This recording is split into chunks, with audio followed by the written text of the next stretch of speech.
अस्सलामुअलैकुम दोस्तों, आज मैं आपके लिए एकदम नई और मुनफ़रिद रेसिपी लेकर आई हूँ।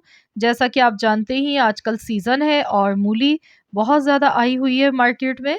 तो मूली के साथ मूँग की दाल की भुजिया मैंने बनाई है। इन दोनों चीज़ों का जो कॉम्बिनेशन है वो बहुत ही ज़बरदस्त बनता है।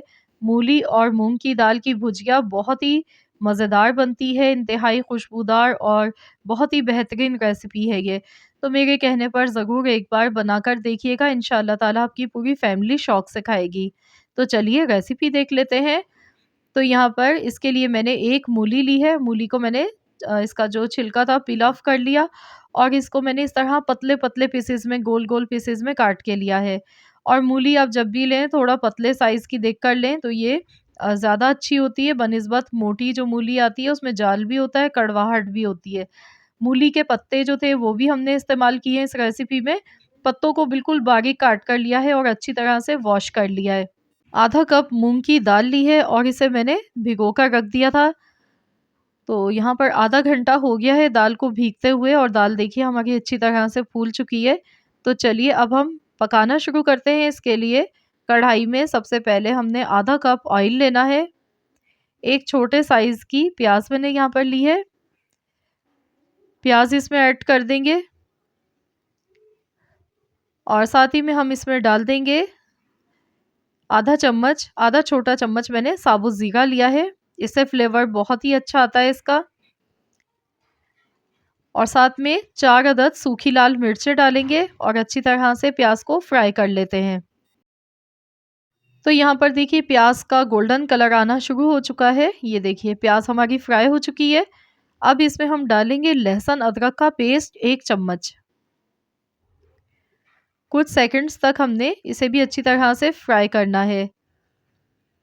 और लहसुन डालने से भुजिया में जो फ्लेवर होता है वो बहुत ही एरोमेटिक बड़ा ही ज़बरदस्त सा आता है निकल कर। तो यहाँ मैंने फ्रेश पिसा हुआ लहसुन अदरक का पेस्ट लिया है, आप चाहें तो बारीक चॉप करके भी ले सकते हैं। अब इसमें हम डाल देंगे एक मीडियम साइज का टमाटर। मिक्स कर लेंगे अच्छी तरह से और यहाँ पर हम इसमें थोड़ा सा पानी ऐड कर देंगे और इसके बाद हम इसमें मसाले डालेंगे ताकि मसाले जले नहीं।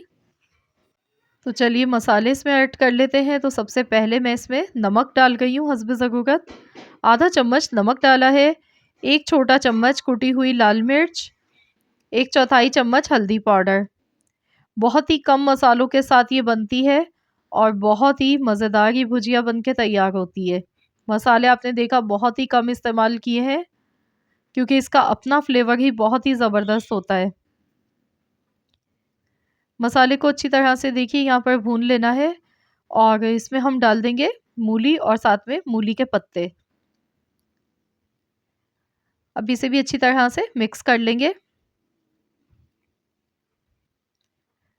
मूली को गलने में थोड़ा सा टाइम लगता है लेकिन मूंग की दाल जो है वो फ़ौरन से गल जाती है, 5 से 10 मिनट में गल जाती है। अच्छी तरह से देखिए मैंने मिक्स कर दिया है। अब बिल्कुल हल्की दम वाली आंच पर इसे हम पका लेते हैं 10 से 12 मिनट के लिए। तो चलिए कवर कर देते हैं। तो यहाँ पर इसे पकते हुए तकरीबन 12 मिनट हो चुके हैं, देख लेते हैं। पानी मैंने इसमें ऐड नहीं किया था। मूली के पत्तों का जो अपना मॉइस्चर था उसी में ही देखिए ये बहुत अच्छे से पक चुकी है। कलर भी आप देख सकते हैं। ये बिल्कुल एकदम परफेक्ट गल चुकी है यहाँ पर दोनों ही चीज़ें। अब हम इसमें ये देखिए ऑयल सेपरेट होने लगा है। अच्छी तरह से इसकी भुनाई हो चुकी है। तो आपने भी पहले अच्छी तरह से इसकी भुनाई करनी है। इसके बाद हम इसमें मूँग की दाल डाल देंगे, जो कि पहले से भीगी हुई है इसलिए इसको पकने में बहुत ही कम टाइम लगेगा और ये फटाफट से तैयार हो जाएगी। बहुत ही कम टाइम में ये भुजिया बन के तैयार हो जाती है। इसको बनाने में ज़्यादा टाइम बिल्कुल भी नहीं लगता है।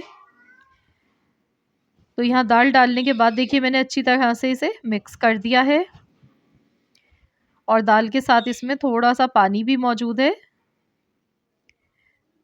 तो थोड़ा-सा पानी मैंने मज़ीद और डाल दिया है ताकि इसमें दाल अच्छी तरह से पक जाए। आधा कप इसमें पानी ऐड किया है। तो चलिए कवर कर देते हैं और इसे हम 10 मिनट के लिए मज़ीद और पका लेते हैं। तो यहाँ पर देखिए बहुत ही ज़बरदस्त सी खुशबू आ गई है और देखिए पानी जो था वो सारा ड्राई हो चुका है और दाल दिखने में ही पता चल रहा है बहुत ही सॉफ्ट हो चुकी है। पर लेकिन ये एकदम सूखी हो गई है भुजिया, तो इसलिए मैं इसमें थोड़ा-सा पानी शामिल कर रही हूँ। अगर आपको बिल्कुल ही सूखी भुजिया खाना पसंद है तो आप बिल्कुल सूखी भुजिया ही बना सकते हैं। पर मैंने इसमें थोड़ा-सा पानी ऐड कर दिया है ताकि इसमें एक सॉफ्टपन और जूसीपन रहे। आखिर में हरी मिर्चें मैंने ली हैं 4 अदद और बारीक कटा हुआ धनिया लिया है। ये दोनों चीज़ें ऐड कर दी हैं। तो बस 1 मिनट मज़ीद और पका लेते हैं। इसके बाद हम गैस का फ्लेम बंद कर देंगे और इसको हम डिश आउट करेंगे। तो आपने देखा इसमें हमने कोई मसालों की भरमार नहीं की है, ना तो हमने कोई साबुत गरम मसाले डाले हैं, ना ही पिसा हुआ गरम मसाला। ये वैसे ही बहुत ही मज़े की बन जाती है, बहुत ही कम चीज़ों के साथ। तो यहाँ देखिए मैंने डिश आउट कर लिया है। अब आप इसे नान, चपाती, पराठों के साथ खाइए, बहुत ही मज़े की ये लगती है। और अगर आपको मेरी रेसिपी पसंद आई है तो लाइक ज़रूर कर दीजिएगा और शेयर भी कर दीजिएगा अपने दोस्तों के साथ, फैमिली मेम्बर्स के साथ। और चैनल पर अगर आप नए हैं, पहली मर्तबा आए हैं मेरे चैनल पर, तो चैनल को ज़रूर सब्सक्राइब कर लीजिएगा। साथ ही में दिए गए बेल आइकॉन को भी प्रेस कीजिएगा ताकि आपको मेरी हर नई आने वाली वीडियो की अपडेट सबसे पहले फ्री में देखने को मिल सके। मिलते हैं इंशाअल्लाह ताला नेक्स्ट रेसिपी के साथ, जब तक के लिए